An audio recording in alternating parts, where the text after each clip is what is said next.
खान साहब से मुलाकात हो रही है, नहीं हो रही, क्या हो रहा है? खान साहब से कल फैमिली की मीटिंग हुई है।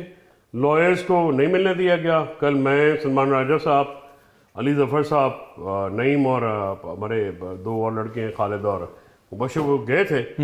लेकिन उन्होंने कहा जी आप लेट हो गए हैं। पहले सलमान राजा साहब को पिकेट पे रोक के रखा 1.5 घंटा, उनको नहीं आने दिया। उससे पहले फैमिली को, लेकिन फिर भी वो शुक्र है कि वो फैमिली की मुलाकात होगी। तो हम बड़े वरिड थे उनकी सेहत और ज़िंदगी को लेके, क्योंकि पीछे अक्टूबर में इन्होंने बड़ा जुल्म किया था उनके साथ। आपको याद होगा 23 को फिर मैंने पिटीशन की थी और बड़ा बाद में सेल की क्या था कि बिजली वगैरह बंद रही और हाँ बिल्कुल, वो जो पूरा रखा। एपिसोड था उनको मेंटल टॉर्चर किया गया। 5 दिन सेल की बिजली बंद करके पेट टाक में रखा गया, बाहर भी नहीं निकाला गया। उसके बाद उनको जो है वो खाने की वजह से उनको वो भी, पर इस वक्त तो कोई ऐसे हालात नहीं है, जो फैमिली मिली है ठीक है। कल अलीमा बीबी ने कहा कि वो ठीक है। तो आज फिर बिशा बीबी से मुलाकातें बंद थी, लेकिन वो भी इसी जेल में है। आपने पिटीशन वगैरह भी मूव पिटीशन कर आज दी की थी, तो मुझे बाद में इतला मिली, मुझे बताया गया कि जी वो हो गई है मुलाकात। बुशरा बीबी की हो गई, बीबी की भी मुलाकात हो गई है। तो अब कल अब अगेन मुलाकात का दिन है, कल आप जा रहे हैं? कल पॉलिटिकल फ्रेंड्स की होती है, वो तो 5 महीने से उन्होंने कराई नहीं है। वो तो मिलने नहीं देते, जो दोस्त हैं या पॉलिटिकल पार्टी के जो उनके अपने दोस्त हैं उनसे। तो उसके लिए पिटीशन जो है वो फाइल की है। वो अभी उसके साथ कुछ और लोगों ने भी पिटीशन फाइल करनी है, तो वो इकट्ठी इंशाल्लाह लगेंगी। तो अभी इमरान खान साहब से ज़ाहिर है या बीबी साहबा से उनकी फैमिली की मुलाकात हो या तो फिर ज़्यादा पता चलेगा। अच्छा, जो राणा साहब ने बात की कि कभी आप अमेरिका से कोई उम्मीद लगा के बैठ जाते हैं, अब आरिफ अलवी साहब भी गए हैं वहाँ पे, उनके वो टीवी पे बैठ के कह रहे हैं कि जी इलेक्शन में बड़ी रिगिंग हुई, यहाँ पे एक्स बंद है, यहाँ पे इंसानी हकूक़ की पामाली हो रही है। तो क्यों अपने अंदरूनी मामलात को आप ले जाके अमेरिका में डिस्कस करते हैं? अच्छा, ये पाकिस्तान की आपका ख्याल है या राणा साहब का ख्याल है? राणा अफजल साहब के बेटे जो हैं उनका ये ख्याल है कि दुनिया को पता नहीं है। अब दुनिया जो है वो जिस तरह से 90s में इन्होंने वारदात लगाई गुलाम मुस्तफा जदोई के साथ या 88 में जिन्नोजे के साथ इनके मियाँ साहब ने, तो लोगों को पता नहीं लग जाता। महाजन ये दुनिया ग्लोबल वर्ल्ड है, वहाँ पे कौन सी ये चीज़ें हैं नहीं है पाकिस्तान में। आप कह रहे हैं कि पाकिस्तान में ह्यूमन राइट्स बड़े अपराइट हैं, आपका एक्स बंद नहीं है। इनका अपना वज़ीर आज़म जो है VPN लगा के करता है ट्वीटें, ये खुद भी इन्होंने VPN लगा के, ये नए बदतमीज हुए हैं। वैसे ये कमाल की ट्वीट्स करते हैं। हाँ, ये नए बदतमीज हुए हैं, ये ऐसे है नहीं है, ये एने फंस जाना है। तो अच्छा, दूसरी बात ये है कि वहाँ पे तो बात हो रही है, इमरान खान से इनकी बात शुरू होती है, इमरान खान पे ख़त्म होती है। ये कहा ना मियाँ साहब ने कि मसनूई सियासी बहरान, मसनूई सियासी बहरान नहीं है, ये हकीकी बहरान है। मसनूई सियासी इस्तेहकाम ज़रूर है। जो मुनीब साहब कह रहे हैं कि ये हुकूमत जो चलनी थी चली, भाईजान इसको चलना नहीं कहते, ठीक है, इसको रेंगना भी नहीं कहते। ये एक बस डेड इवेंट है जो पड़ा हुआ पाकिस्तान में इस वक्त। सियासी अदम इस्तेहकाम 2.5 साल से अपने पीक पे है, उसकी वजह से मौशी जमूद है। आपकी दहशतगर्दी जो है वो बहुत बढ़ गई है, ख़ासकर वेस्टर्न बॉर्डर पे बलूचिस्तान में, और काबू में नहीं आ रही। हमारे नौजवान जो हैं वो रोज़ाना शाते दे रहे हैं, फ़ौज जंग भी लड़ी है, लेकिन इन राणा अफजल साहब की हुकूमत की कारकर्दगी की वजह से अवाम में जो है वो नफ़रत है इदारों के ख़िलाफ़। इदारे जब तक अपनी जान नहीं छुड़ाएंगे ये मामला वहीं का वहीं रहेगा। ये ज़िद और अना का मामला नहीं है, ये मुल्क का मामला है और इसके ऊपर सोचने की ज़रूरत है। अच्छा, यही चीज़ आप लोगों के हवाले से भी कहा जाती है ना, गुस्सा थोड़ा कम करें, मुल्क की जहाँ पे मफाद हो, अदारों को टारगेट ना करें। अच्छा, ये बात शरीफ मुझे ये बताएं, 20 महीनों से इमरान खान अंदर है, एक दफ़ा आपने पब्लिक अपीयरेंस नहीं दी उनकी, ओपन कोर्ट में ट्रायल नहीं किया, इंटरनेशनल और नेशनल मीडिया को एक्सेस नहीं है, पिक एंड चूज़ है, लॉयर्स का दाखिला आप मर्जी से करते हैं नहीं करते हैं।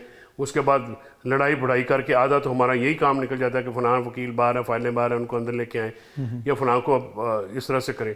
इशू सिर्फ ये है कि ये मुझे बताया जाए कि आपने अनीका भट्टी की खड़ी फसलें, ज़िम्मेदार जो लोग हैं ना, हम लोग, हमारे लिए डंगर और खड़ी फसलें जो होती हैं वो इस तरह से होते हैं जैसे घर के फ़र्द होते हैं।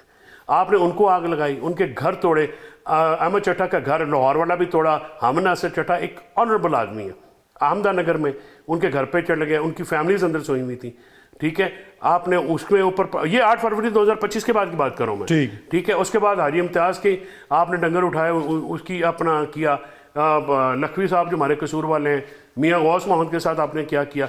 मतलब कोई आपने हद छोड़ी है, ये मैं कुछ नाम ले रहा हूँ, लंबी लिस्ट है, लंबी लिस्ट नहीं, आपका पूरा प्रोग्राम खत्म हो जाएगा, इतनी लंबी लिस्ट है। ठीक है। ये एक रियासती जबर के जोर पे कायम हुकूमत है, ये पॉलिटिकली वनरेबल है, इसलिए आज तक इन्होंने कभी आपको कॉर्नर मीटिंग की इजाज़त नहीं दी, कभी जैसे जो पंजाब में है वो तो ऐसे लगता है जैसे पंजाब में मोदी का कोई वज़ीर आला है, बीजेपी का, इसमें हमारा तो है ही नहीं, वहाँ पे तो हर चीज़ बंद है, इस मुल्क में आइन है। अच्छा सर, ये रोग वाली बात का भी जवाब दीजिएगा। दूसरा, आज चीफ जस्टिस साहब से वज़ीर आज़म साहब की मुलाकात हुई, शो करता है कि अदालती निज़ाम भी चल रहा है, आप लोगों को भी रिलीफ मिल जाता है, जब आप पिटीशन करते हैं अदालत में आपको वहाँ से रिलीफ भी मिलता है, तो फिर आप लोग रोग क्यों होते हैं, रोग किस्म की बातें क्यों करते हैं? पता नहीं ये रोग किसको कहते हैं, या उस पर एहतजाज करने का नाम है। नहत्ते कारकुनान के ऊपर गोलियां मार के शहीद करना रोग कहलाता है या जाने देना रोग होता है? क्या ज़ख़म खाना वो रोग होता है या ज़ख़म देने वाला रोग होता है? ये ज़ोमे ताकत में इस कदर अंधे हो चुके हैं और इस कदर बहरे हो चुके हैं, इनको मुआशरे में उठने वाली चीखें नहीं नज़र आ रही। माज़रत के साथ जो सोशल मीडिया के ऊपर रिएक्शन एक ऑर्गेनिक आया है, इमरान खान साहब तो बिहाइंड द बार्स है ना, उनका तो कोई उससे लेना देना नहीं, कोई वकील नहीं मिला। यही कहते हैं कि आप लोग ये सारा चलाते हैं जो भी सोशल मीडिया पे चलता है। मेरी बात सुने, लोगों के साथ जुल्म हुआ है, आप बात क्यों नहीं समझ रहे? लोगों में गुस्सा है, लोगों में बहुत गुस्सा है। आपने एक फस्ताई निज़ाम बनाया है जबर के जोर के ऊपर, आप लोगों की अप्रूवल से नहीं आए, आप लोगों का मैंडेट लेके नहीं आए, आप लोगों की चॉइस नहीं है, लोगों ने आपको रिजेक्ट किया। 8 फरवरी 2024 दिन था जब नवाज शरीफ अपने जमहूरी क्रेडेंशियल्स बचा सकते थे, लेकिन उन्होंने साबित किया कि वो माशाल्लाह के गमले में पैदा हुए।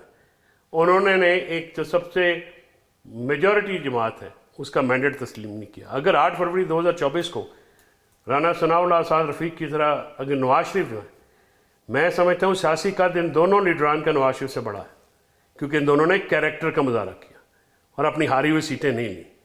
राना एहसान साहब तो जान बचा के भाग गए ना साहबजादा अहमद रजा से। नहीं, राना साहब को तो टिकट ही नहीं दिया ना। हाँ, तो फिर इन्होंने उनके है कि ठीक है आप वो राजा रियाज साहब को दिया, उन्होंने अपने बेटे को दिया, वो हार गए। वो बुरी तरह हार गए। बात यह है काज़मी साहब, हालात की नज़ाकत का एहसास करें। ठीक, हालात ठीक नहीं हैं। मौलाना साहब फजल रहमान साहब ने जो तकरीर की है वो सुन लें, अचकज़ई तकरीर कर रहे हैं वो सुन लें। आपकी बलूचिस्तान असम्बली में जो मामला हुआ है, आप उधर बलूचिस्तान में हालात क्या हैं, केपी के वेस्टर्न बॉर्डर पे क्या हालात हैं, आपने इन सारे मामलों फॉरेन पॉलिसी आपकी इतनी फेलियर है कि जब अमेरिका और तालिबान आपस में 20 साल की जंग के बाद कतर में टेबल पे बैठे हैं, आपने उनसे लड़ाई ले ली है। अब आप जिनके साथ अब 40 साल मिलकर अफगान जहाद करते रहे,